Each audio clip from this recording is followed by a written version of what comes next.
समुद्र सपाटीपासून 13,500 13,600 फूट उंचीवर तिथं एक बाळ होतं. शिव म्हणाला, थांब.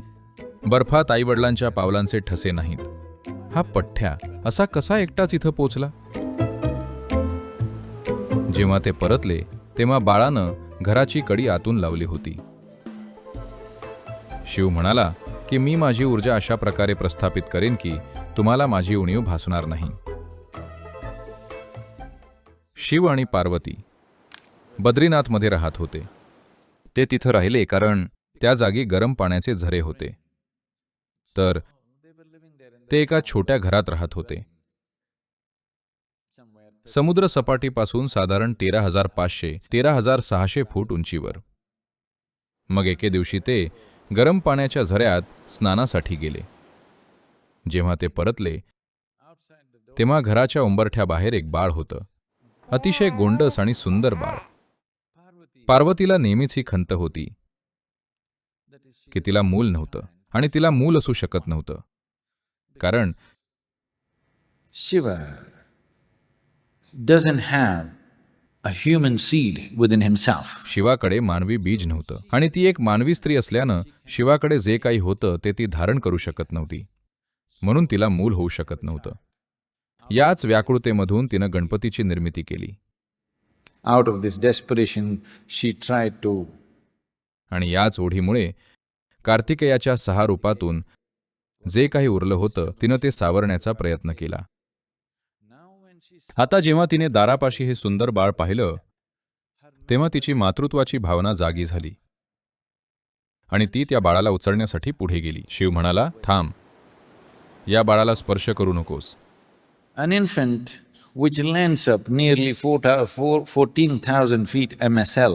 एखादं बाळ सोबत कोणीही नसताना स्वतःहून 14,000 फूट उंचीवर पोहोचतंय तर ते चांगलं बाळ नाहीये.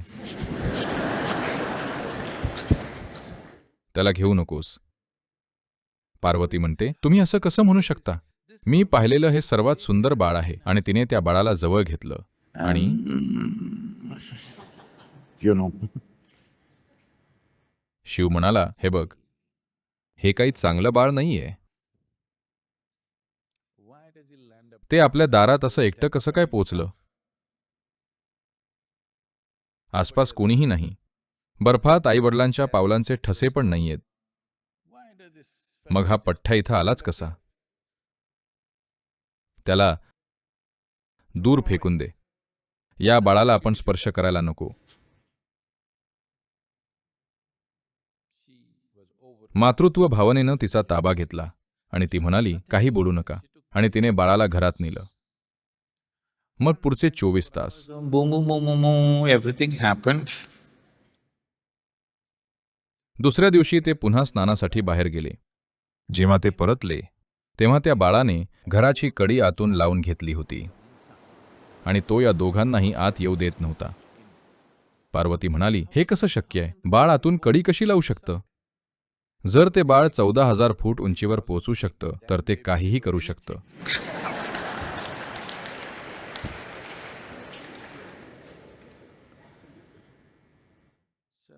तर तो म्हणाला, ठीक आहे, आता आपल्याला ही जागा सोडावी लागेल. त्याने स्वतःला आतून कोंडून घेतलंय. आता आपण दुसरीकडे जाऊ. पण पार्वती म्हणाली, पण हे आपलं घर आहे. हे असंच आहे. कदाचित आज हे घर आपलं आहे, पण जर चुकीच्या माणसांना आत घेतलं तर ते आपलं राहणार नाही. आणि मग ते कांती सरोवरकडे निघून गेले, 12,700 फूट उंचीवर. तर अशा प्रकारे त्याला स्वतःचं घर सोडावं लागलं, कारण त्या बाळाने स्वतःला आत कोंडून घेतलं आणि तो विष्णू होता. त्याला वाटलं, एका वैरागी योगीला काय फरक पडतो? तो इथे राहिला काय किंवा तिथे? शिवासाठी सगळं सारखंच आहे, पण मला फरक पडतो. मला इथंच राहायचंय. शिवाला हे माहीत होतं आणि तो म्हणाला, ठीक आहे, आपण पुढे जाऊया. आणि तो केदारच्या जवळ कांती सरोवराकडे आला. पण त्यांच्या मागे येणारे योगी आणि इतर लोक केदारमध्येच स्थायिक झाले, कारण त्यांना सतत वर कांती सरोवराकडे जाणं शक्य नव्हतं. म्हणून शिव म्हणाला, मी माझी ऊर्जा इथे अशा प्रकारे प्रस्थापित करेन की तुम्हाला माझी उणीव भासणार नाही. आणि त्याने केदारची स्थापना केली.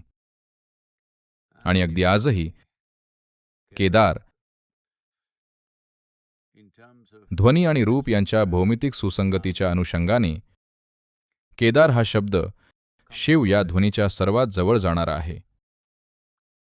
तर त्याने केदारची स्थापना केली, जेणेकरून योगींना त्याची उणीव भासणार नाही आणि ते तिथं राहू शकतील. आणि वर कांती सरोवरला तो आणि 7 शिष्य, ज्यांना आपण आज सप्तर्षी म्हणून ओळखतो, ते तिथंच स्थायिक झाले. आणि तिथूनच योगाचा प्रसार आणि शिक्षणाची सुरुवात झाली. आणि त्यासोबत इतर अनेक नाट्यमय घटना घडल्या. तर कांती सरोवर हे जगातल्या पहिल्या योगा प्रोग्रॅमचं ठिकाण आहे. हा काही छोटासा वीकेंड प्रोग्रॅम वगैरे नव्हता, तर हा एक अतिशय दीर्घ योग कार्यक्रम होता, जिथं त्यानं संपूर्ण ब्रह्मांड आणि मानवी अस्तित्व यांच्यातील संबंधाचं सविस्तर विवेचन केलं, की कसा याचा शोध घ्यायचा, त्यासाठी कोणते विविध मार्ग आहेत, एक मनुष्य अनुभवानं कशा प्रकारे वैश्विक होऊ शकतो. So this whole methodology, तर ही संपूर्ण कार्यपद्धती, ज्याद्वारे एक मनुष्य कसा स्वतःच्या वैयक्तिक अस्तित्वाचा वैश्विक अनुभव घेऊ शकतो, त्यालाच योग म्हणतात. well, it's gone through काळाच्या ओघात यामध्ये अनेक बदल आणि विकृती घडली आहे.